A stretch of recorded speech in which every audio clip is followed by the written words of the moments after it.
I just wanted to break down a few examples of how in this movie, this sloppy development of like the realism and the plausibility of like, action sequences and escapes and that kind of thing hurt the movie's like actual dramatic power, like actually damaged the movie. So we're not just nitpicking like conventions because I don't like this movie and so I'm cherry picking. We're holding this movie to the standard of like Iron Man 2008. I think that's a reasonable benchmark for superhero conventions, even though it's not my cup of tea. But in Supergirl, like in the very opening scene where Ruthie, the secondary main character, little quest giver girl, of course, the scene is going to be the villain killing her family in front of her. Her family is some kind of like honorable backcountry, famous blacksmiths, weaponsmiths. And this villain has come for a sword and he just comes to take it by force. And they could have just given him the sword. They could have. This is not... Oh, Breaking Bad as an example of how meticulously realistic stakes directly contribute to the dramatic power of a story, which contribute to like, key emotional moments like the stakes or the death of a character. Because, should I spoil Breaking Bad? In like the very final few episodes when like a major character is about to die, we don't know if these like, white nationalist prisoners are going to murder him or not. And yet at the same time, it's so realistically done that we know he's going to die. We know he's going to get shot just because these characters have been so developed, so realistically developed. So in like any rational parent, when this like, murdering psychopath is in their house, anybody with any grain of sense is not going to insult the murderer to their face. And like any, power mongering sociopath who knows anything about the whole game of power that they've built their whole life on is going to recognize somebody insulting them to their face as a threat to their power, as a disrespect, as a slight. And respect is power. So of course, when this family, these parents, when he's basically holding their children and their lives hostage in exchange for this object, this sword, which isn't worth anything compared to the safety of your children, and they insult him to his face. Like they choose this moment to grandstand, so of course he murders them. At least he's acting realistically. And the whole thing was done to set up like how honorable and noble those parents were, and this little girl is taking on their legacy. But what it ended up doing was this movie sabotaged its stakes from the very opening scene. From the very opening scene, it signaled that the stakes are going to be fake. Nothing is really going to matter in this movie. Again, we're holding it to the standards of just like solid Iron Man superhero convention. I'm not trying to say this movie's bad because it didn't try to go full Breaking Bad in terms of logical realism. When I was like 8 and I saw Return of the Jedi, Luke Skywalker with his lightsaber, mowing down all of Jabba's goons on that barge, that was like a real hero worship moment for me. Like I never forgot that. I never forgot that scene. And when I look back on that, it's because I thought it was real. I mean, not like happening in front of me, but I thought it was plausible. I thought I was watching what somebody could actually do with a lightsaber. I was 8. I didn't have any concepts of, I don't know, physics, group dynamics, and like how easy it would be to shoot him from. Like now when I watch that scene, I just think it's implausible. Stormtroopers never hit. And that sounds like,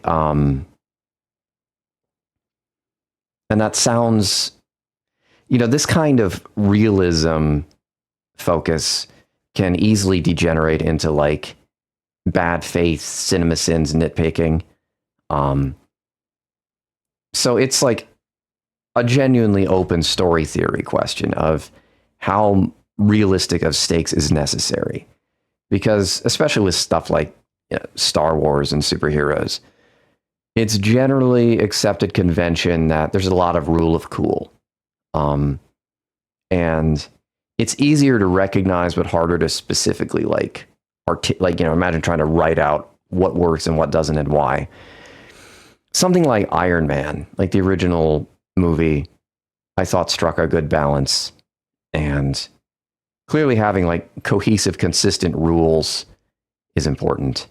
I bring this up in the context of Supergirl because now in my own personal writing, I think the more realistic, the better, because I really think I was onto something when I think that feeling I had when I was 8 years old is a real clue as to what makes writing powerful.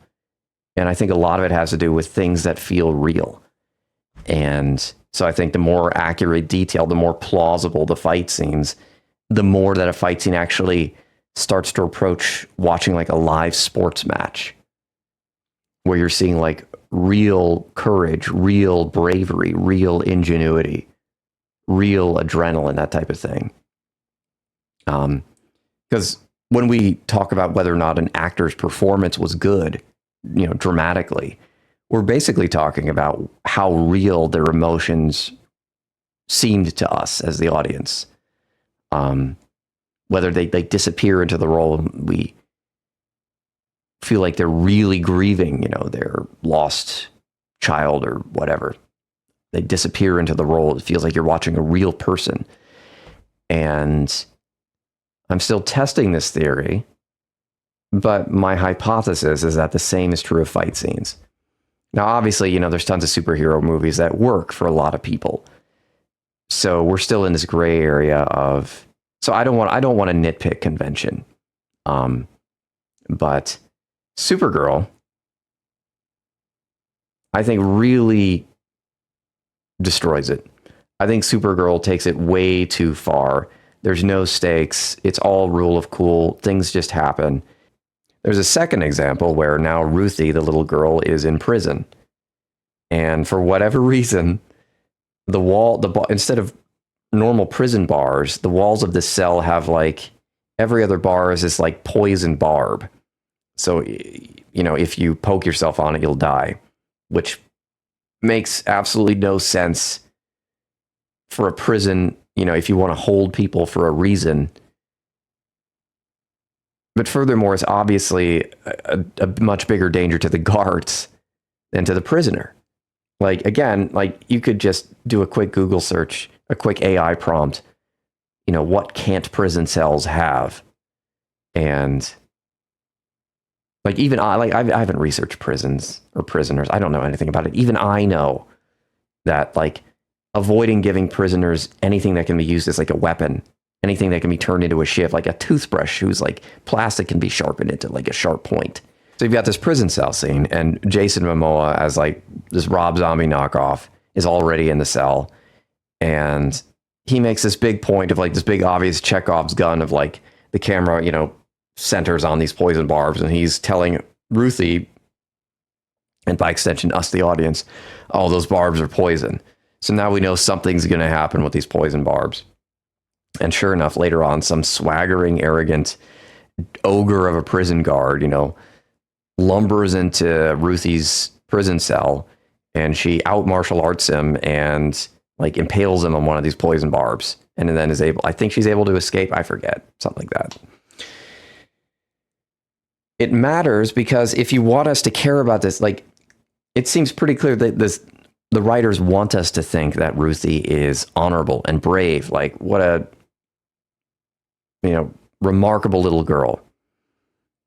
But we can't do that if all of her, like, you have to have her accomplishments be real, at least to a superhero convention level.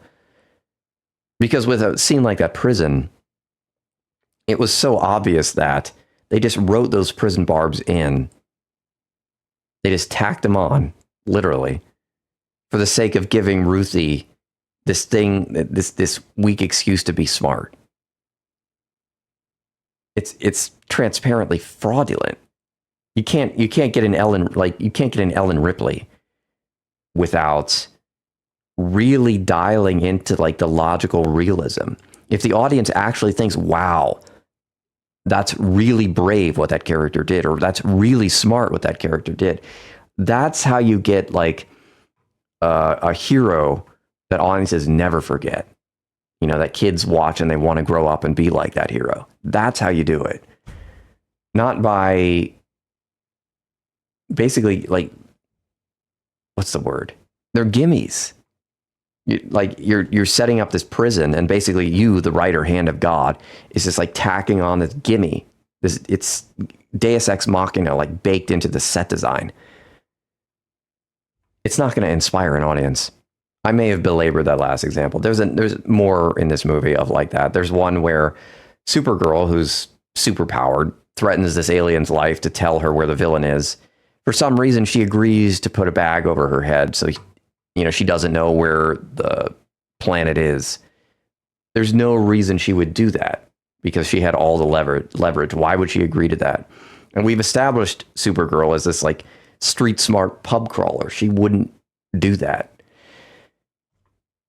And the whole reason we do that is so that Supergirl doesn't realize she's being dropped onto a planet with a green sun instead of a yellow sun. And on a green sun planet, super Kryptonians, they wither and die. So the whole thing was transparently, superficially contrived just to get Supergirl onto a green sun planet. From the beginning, the opening scene of those parents being murdered because of their own ridiculous mistake, not to mention jeopardizing their children's safety. The movie correctly advertises that it's going to betray stakes, and it does that through the rest of the movie. In Supergirl, the main character is not actually Supergirl. Like, the protagonist with the most agency, who drives the most change, is not Supergirl. It's actually the sun. Like, to be fair, every Superman franchise has problems with stakes when you have a invincible main character, but I swear, in this movie, like, the entire plot of Supergirl revolves around what color sun she happens to be orbiting. And so many fight scenes in this movie, like, the turning points are just like, she gets knocked from one color sun to another. And it hurts because there were good elements in this movie. Like casting Millie Alcock was brilliant. She brought a lot of cool to this movie.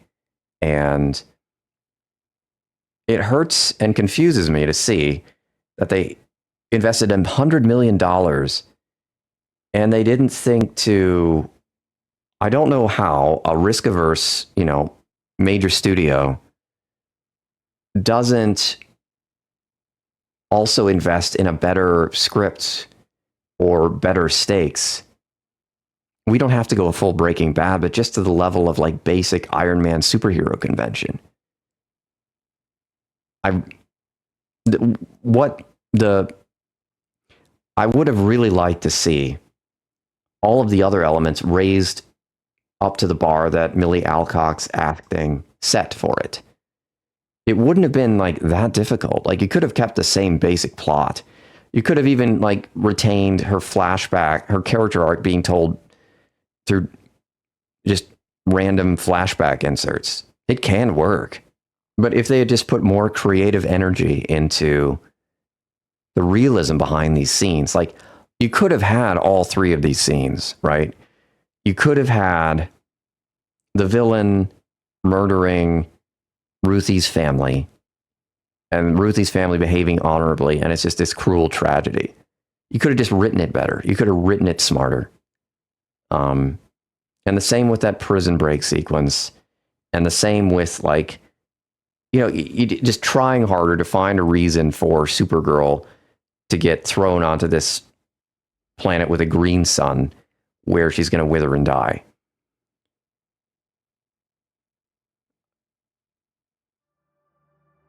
Like, none of these problems were like baked into the franchise.